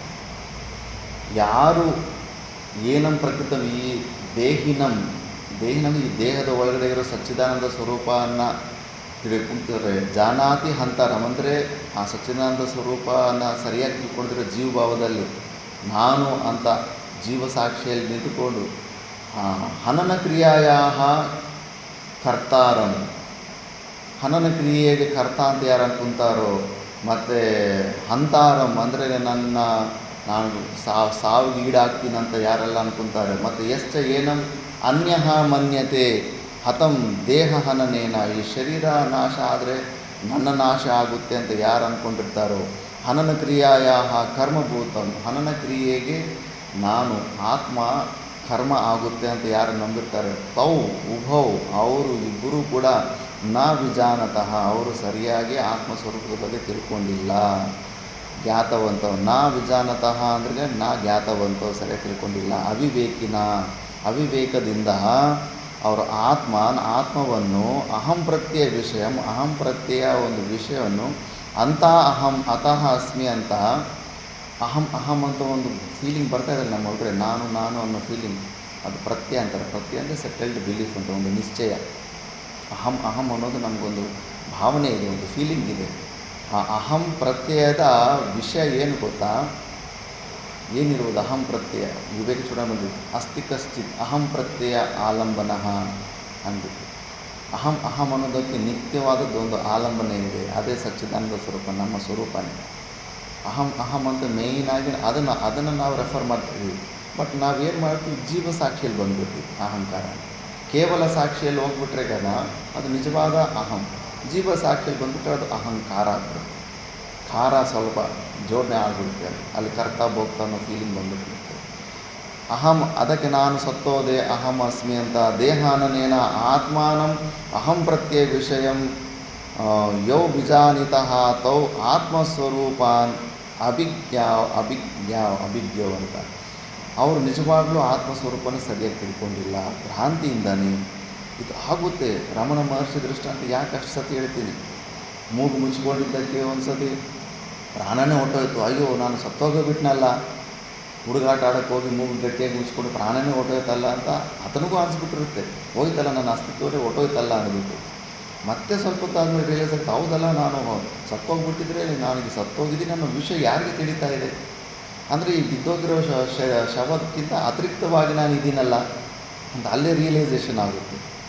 ಅವ್ರಿಗೆ ಆ ಥರ ಪ್ರಾಕ್ಟಿಕಲ್ ನಾವು ಅದನ್ನು ಆ ವಿಚಾರದಿಂದ ನಾವು ಅದೇ ಭಾವನದಲ್ಲಿ ಇರಬೇಕು. ಸುಮ್ಮನೆ ಆ ಪ್ರಾಣ ಆವಾಗ ಸ್ವಲ್ಪ ಅದಕ್ಕೆ ಪ್ರಾಣಾಯಾಮದಲ್ಲಿ ರೇಚಕ ಕುಂಭಕ ಇವೆಲ್ಲ ಸ್ವಲ್ಪ ಅಭ್ಯಾಸ ಮಾಡ್ತಾ ಇರಬೇಕು. ಮೂಗಲ್ಲಿ ಸ್ವಲ್ಪ ಹೊತ್ತು ಉಸಿರಾಡಿದ್ರೆ ನಿಂತ್ಕೊಂಡಾಗ ಒಳಗಡೆ ಭಾವನೆಗಳೇನು ಬರ್ತಾಯಿದೆ, ಇನ್ನೂ ಮನಸ್ಸು ಹೆದರ್ತಾ ಇದೆಯಾ, ಪ್ರಾಣ ಸಂಕಟ ಬರ್ತಾ ಇದೆಯಾ, ಪ್ರಾಣ ವಿಚ್ಛೇದ ಆಗೋದ್ರಲ್ಲಿ ತಡೆಯೋಕ್ಕಾಗ್ತಾ ಇದೆಯಾ ನನ್ನ ನಿಶ್ಚಯ, ಆವಾಗ ಕುತ್ಕೊಂಡು ಚೆಕ್ ಮಾಡ್ತಾ ಇರಬೇಕು, ರೆಡಿ ಇದೆ ಇಲ್ವಾ ಅಂದ್ಬಿಟ್ಟು. ಆ ಪ್ರಾಣದ ಜೊತೆ ಅಷ್ಟೊಂದು ತಾದಾತ್ಮ್ಯ ಆಗಿಬಿಟ್ಟಿದೆ, ಅದೊಂದು ವಾಯು ಅಷ್ಟೇ, ವಾಯುವಿನ ವಿಕಾರ ಅಷ್ಟೇ ಅದು. ಅದಿಲ್ಲ ಅಂದರೂ ಕೂಡ ನಮ್ಮ ಸೂಕ್ಷ್ಮ ಶರೀರದಲ್ಲಿ ನಮ್ಮ ಅಸ್ತಿತ್ವ ಇರುತ್ತೆ, ಸೂಕ್ಷ್ಮ ಪ್ರಾಣ ಇರುತ್ತೆ. ಪಂಚ ಜ್ಞಾನೇಂದ್ರಿಯಗಳು, ಪಂಚ ಕರ್ಮೇಂದ್ರಿಯಗಳು, ಪಂಚ ಪ್ರಾಣಗಳು, ಮನಸ್ಸು ಬುದ್ಧಿ 17ರ ಸೆಟ್ಟು ಈ ಸ್ಥೂಲ ಶರೀರ ಇಲ್ಲ ಅಂದ್ರೆ ನಾವು ಮತ್ತೆ ಅಲ್ಲಿ ಇರ್ತೀವಿ. ಈ ಸ್ಥೂಲ ರೂಪವಾದ ವಾಯು ವಿಕಾರವಾದ ಒಂದು ಸ್ವಲ್ಪ ಪ್ರಾಣ ಹೋದ್ರೇ ಪ್ರಾಣ ಸಂಕಟ ತಡೆಯೋದಕ್ಕೆ ಆಗೋದಿಲ್ಲ. ಅದಕ್ಕೆ ಯೋಗಿಗಳು ಮೆಲ್ಲ ಪ್ರಾಣಾಯಾಮ ಮಾಡಿ ರೇಚಕ ಕುಂಭಗಳಿಂದ ಫಸ್ಟ್ 5 ನಿಮಿಷ ನಿಲ್ಲಿಸೋದು ಉಸಿರಾಡ್ದಿರ, ಮತ್ತು ಬೆಳೆಸ್ಕೊಂತ 1 ಗಡಿ ಇಲ್ಲ 2 ಗಡಿ ಯಾರು ಕುಂಭಕ ರೇಚಕ ನಿಲ್ಲಿಸೋ ನಮ್ಮ ಸಾಮರ್ಥ್ಯ ಇರುತ್ತೆ ಅವ್ರಿಗೆ ಸಮಾಧಿ ಸ್ಥಿತಿ ಬಂದ್ಬಿಡುತ್ತೆ ಅಂತ. ಮಾತಾ ಮಾಲಿಕೇಶ್ವರ ಹತ್ರ ರಾಮದೇವ್ ಬಾಬಾ ಬಂದಾಗ ಅಲ್ಲಿ ನೋಡಿದೆ 40 ನಿಮಿಷ ಮೇಲೆ ಮಾತಾಜಿಯವರು ಕುಂಭಕದಲ್ಲಿ ಇದ್ದರು. ಅವರು ಹಂಸೆ ನಹಿ ಹೋಗ್ತಾ ಮಾತಾಜಿ ಅಂದ್ಬಿಟ್ಟು ರಾಮದೇವ್ ಬಾಬಾ, ಅಷ್ಟೊಂದು ಸಮಯ ನಿಲ್ಲಿಸೋದಕ್ಕಾಗೋದಿಲ್ಲ ಅಂತ. ಕೇವಲ ಯೋಗಿಗಳಿಗೆ ಆ ಸಾಮರ್ಥ್ಯ ಬರುತ್ತೆ. ಅಷ್ಟು ಯಾಕೆ ಯೋಗಿಗಳೆಲ್ಲ ನಮ್ಮ ನೇವಿನಲ್ಲಿ ಕೆಲಸ ಮಾಡೋ ಮಿಲಿಟ್ರಿ ಕಮಾಂಡರ್ಸು 9 ನಿಮಿಷ ನಿಲ್ಲಿಸ್ತಾರೆ ಅವರು. 9 ನಿಮಿಷ ಉಸಿರಾಡಿದ್ರೆ ನೀರಿನ ಒಳಗಡೆ ಈಜ್ಕೊಂತ ಹೋಗ್ತಾ ಇರ್ತಾರೆ. ಅದಕ್ಕೆ ತುಂಬ ಡೇಂಜರಸ್ ಮಾರ್ಕೋಸ್ ಅಂದರೆ ತುಂಬ ಡೇಂಜರಸ್ ಯೋಧಗಳಂದರು. ಅಮೇರಿಕ ಅವರು ಕೂಡ ಅವ್ರು ಯಾರಾದರೂ ಮಿನಿಸ್ಟ್ರಿ ಕಡೆ ಬಂದರೆ ಮಾರ್ಕೋ ಕಮಾಂಡರ್ಸನ್ನೇ ಸೆಕ್ಯೂರಿಟಿ ಬಿಡಿ ಅಂತ ಅಂತಾರೆ. 9 ನಿಮಿಷ ಸಮುದ್ರದಲ್ಲಿ ಅವರು ಉಸಿರಾಡಿದ್ರೆ ಒಳಗಡೆ ಹೋಗ್ತಾರೆ ಮಾರ್ಕೋ ಕಮಾಂಡರ್ಸ್. ಅಭ್ಯಾಸ ಮಾಡಿದ್ರೆ ಆಗುತ್ತೆ, ಅಭ್ಯಾಸನೇ ಇಲ್ಲ, ಸುಮ್ಮನೆ ಅನುಲೋಮ ವಿಲೋಮ ಮಾಡ್ಕೊತಾ ಇದ್ರೆ ಪ್ರಾಣಾಯಾಮದಲ್ಲಿ ಏನಾಗುತ್ತೆ. ಡೈಲಿ ಅಟ್ಲೀಸ್ಟ್ ನಾನು ಎಷ್ಟು ನಿಮಿಷ ಉಸಿರನ್ನು ನಿಲ್ಲಿಸೋದ. ಆಯಾಮ ಅಂದ್ರೇ ಎಕ್ಸ್ಪ್ಯಾನ್ಷನ್, ಪ್ರಾಣದ ಎಕ್ಸ್ಪ್ಯಾನ್ಷನ್ ಅಂತ. ಬೇಗ ನಾವು ಉಸಿರಾಡೋದಕ್ಕೆ ತಗೊಂಡು ಬೇಗ ಖರ್ಚಾಗ್ಬಿಡುತ್ತೆ. ಅದಕ್ಕೆ ಕುಂಡಲಿಯಲ್ಲಿ 75 ವರ್ಷ ಆಯುಸ್ಸಿದ್ದು ಕೂಡ 65 ವರ್ಷಕ್ಕೆ ಹೋಗ್ಬಿಟ್ಟಿರ್ತಾರೆ. ಬೇಗ ಖರ್ಚು ಮಾಡಿಬಿಟ್ಟಿರ್ತಾರೆ ಕೊಟ್ಟಿರೋ ಆಯುವನ್ನು. ತುಂಬ ಕೋಪ ವೃದ್ಧಿ, ಆಸುರಿ ಸಂಪತ್ತಿಗಳಿದ್ದಾಗ ಕೋಪ ಬಂದಾಗ ಆಯುಷ್ ಕ್ಷೀಣ ಆಗಿಬಿಡುತ್ತೆ. ಎಷ್ಟೋ ವಿಷಯಗಳಿರುತ್ತೆ. ಸ್ಮಶಾನದಲ್ಲಿ ಸುಡುವಂಥ ಗಾಳಿ ತಗೊಂಡ್ರೆ, ನಮಗಿಂತ ಹೆಚ್ಚು ಇರೋರ ಹತ್ರ ಸಂಭೋಗಾದಿ ಅಂತ ಕ್ರಿಯೆಗಳು ಮಾಡಿದಾಗ ಇನ್ನೂ ಎಷ್ಟೋ ಕಾರಣಗಳಿಂದ ಆಯುಷ್ ಕ್ಷೀಣ ಆಗಿಬಿಡ್ತಾರೆ. ಮತ್ತು ವೇಗವಾಗಿ ರನ್ನಿಂಗ್ ರೇಸು ಇವೆಲ್ಲ ಮಾಡ್ತಾ ಇರ್ತಾರೆ. ರನ್ನಿಂಗ್ ರೇಸು ತುಂಬ ಕರ್ಮಗಳು ಒಂದೊಂದು ಸತಿ ತುಂಬ ಕೆಲಸ ಮಾಡಿದಾಗ ಉಸಿರು ನೋಡ್ತಿರಲ್ಲ, ಎಷ್ಟು ಬೇಗನೆ ಉಸಿರಾಡ್ತಾ ಇರುತ್ತೆ. ಅವ್ರಿಗೆಲ್ಲ ಅದಕ್ಕೆ ಜಾತಕದಲ್ಲಿ 85 ವರ್ಷ ಇರುತ್ತೆ, 10-15 ವರ್ಷ ಮುಂಚೆನೇ ಟಪ್ ಅಂದ್ಬಿಟ್ಟಿರ್ತಾರೆ, ಬೇಗ ಖರ್ಚು ಮಾಡ್ಕೊಂಬಿಟ್ಟಿರ್ತಾರೆ. ಯೋಗಿಗಳು ಕೊಟ್ಟಿರೋ ಆಯುಷು ಲೆಕ್ಕ ಇಷ್ಟು ಲೆಕ್ಕ ಅಂತ ಉಸಿರಿನ ಲೆಕ್ಕಾಚಾರದಲ್ಲೇ ಆಯುಷ್ ನಿರ್ಣಯ ಆಗಿರುತ್ತೆ. ಅವ್ರು ಖರ್ಚು ಮಾಡೋದೇ ಇಲ್ಲ, ಎಕ್ಸ್ಪ್ಯಾನ್ಷನ್ ಮಾಡ್ಕೊತ ಮೆಲ್ಲಗೆ ತಗೊಂಡು ನಿಲ್ಲಿಸೇ ಬಿಡ್ತಾರೆ. ಅದಕ್ಕೆ ಅವರು 200 ವರ್ಷ 300 ವರ್ಷ 600 ವರ್ಷ ಬದುಕಿರುವಂಥ ಯೋಗಿಗಳ ಚರಿತ್ರೆಗಳು ನಮ್ಮ ಭಾರತ ದೇಶದಲ್ಲಿ ಇರುತ್ತೆ. ತ್ರೈಲಿಂಗ ಸ್ವಾಮಿ ಬ್ರಿಟಿಷವ್ರ ಕಾಲದಲ್ಲಿದ್ದಾಗ ಕಾಶಿನಲ್ಲಿ ಆಗಲೇ ಅವ್ರಿಗೆ 170-200 ವರ್ಷನೇನೋ ಆಗಿತ್ತು. ಅವರಿಗೆ ದಿಗಂಬರವಾಗಿ ಸುತ್ತಾಡ್ತಾಯಿದ್ರು ಅವ್ರ ವಯಸ್ಸು. ಆ ಥರ ಅಭ್ಯಾಸಗಳು ಮಾಡ್ಕೊತಾ ಇರಬೇಕು. ಸ್ವಲ್ಪ ಪ್ರಾಕ್ಟಿಕಲ್ಲಾಗಿ ನಿಲ್ಲಿಸಿ ನೋಡಬೇಕು. ಪ್ರಾಣ ಉಸಿರಾಡೋದು ನಿಲ್ಲಿಸಿದ್ರೆ ಈ ಮನಸ್ಸಲ್ಲಿ ಏನೆಲ್ಲ ವಿಚಾರಗಳು ಬರ್ತಾಯಿದೆ ಅವೆಲ್ಲ ಚೆಕ್ ಮಾಡ್ಕೊತಾ ಇರಬೇಕು. ರೆಡಿ ಇದೆಯಾ, ನಮ್ಮ ಸ್ವರೂಪದ ಜ್ಞಾನ ಕೊಟ್ಟ ಮೇಲೆ ಕೂಡ ಈ ಪ್ರಾಣದ ಮೇಲೆ ಇನ್ನೂ ಆಸಕ್ತಿ ಇದೆಯಾ ಇಲ್ವಾ ಅಂತ ಆ ಥರ ಸಾಧನೆಯಲ್ಲಿ ಚೆಕ್ ಮಾಡ್ಕೊತಾ ಇರಬೇಕು. ಅದರಿಂದ ಯಸ್ಮಾತ್ ನ ಅಯಂ ಆತ್ಮ ನ ಹನನಕ್ರಿಯಾ ಕರ್ತ ಭವತಿ, ಹನನಕ್ರಿಯೆಗೆ ಅದು ಕರ್ತಾನೂ ಆಗೋದಿಲ್ಲ, ನ ಹನ್ಯತೆ ನ ಚ ಕರ್ಮ ಭವತಿ, ಅದು ಕರ್ಮ ಕೂಡ ಆಗೋದಿಲ್ಲ. ಆತ್ಮ ಮುಗೀತು. ಮತ್ತೆ ಯಾಕೆ ಈ ಥರ ಇಷ್ಟು ಆಗುತ್ತಂದರೆ ಅವಿಕ್ರಿಯತ್ವ, ಅದರಲ್ಲಿ ಮಾಡಿಫಿಕೇಷನ್ಸೇ ಇಲ್ಲ. ಸಚ್ಚಿದಾನಂದ ಸ್ವರೂಪ. ಯಾವುದಾದ್ರೂ ಸಾವಯವ ವಸ್ತುಗಿದ್ರೇ ಅದಕ್ಕೆ ಮಾಡಿಫಿಕೇಷನ್ಸು, ಹುಟ್ಟು, ಡೆವಲಪ್ಮೆಂಟು, ನಾಶ ಇವೆಲ್ಲ ಇರ್ತವೆ. ಅದು ನಿರವಯವ ವಸ್ತು, ಪಾರ್ಟ್ಲೆಸ್ ವಸ್ತು, ಅದು ಸ್ಪೇಸ್ ಇದ್ದಂಗೆ. ಅಂಥ ವಸ್ತುವಿಗೆ ಅದು ಮಾಡಿಫಿಕೇಷನ್ಸ್ ಇರೋದಿಲ್ಲ. ಮಾಡಿಫಿಕೇಷನ್ಸ್ ಇಲ್ಲ ಅಂದರೆ ಹುಟ್ಟು ಸಾವು ಅನ್ನೋದು ಎಲ್ಲಿಂದ ಬರುತ್ತೆ? ಅವಿಕ್ರಿಯತ್ವ. ಈ ಥರ ಭಾಷೆಯಲ್ಲಿ ಇದಕ್ಕೆ ಸಮಾಧಾನ ಕೊಟ್ಟಿದ್ದಾರೆ. ಮತ್ತು ಮಿಕ್ಕಿದ್ದು ನಾವು ನೆಕ್ಸ್ಟ್ ಕ್ಲಾಸಲ್ಲಿ ನೆಕ್ಸ್ಟ್. ಓಂ ಪೂರ್ಣಮದ ಪೂರ್ಣಮಿದಂ ಪೂರ್ಣಾತ್ ಪೂರ್ಣಮುದಚ್ಯತೆ ಪೂರ್ಣಸ್ಯ ಪೂರ್ಣಮಾದಾಯ ಪೂರ್ಣಮೇವಾವಶಿಷ್ಯತೆ. ಓಂ ಶಾಂತಿ ಶಾಂತಿ ಶಾಂತಿ.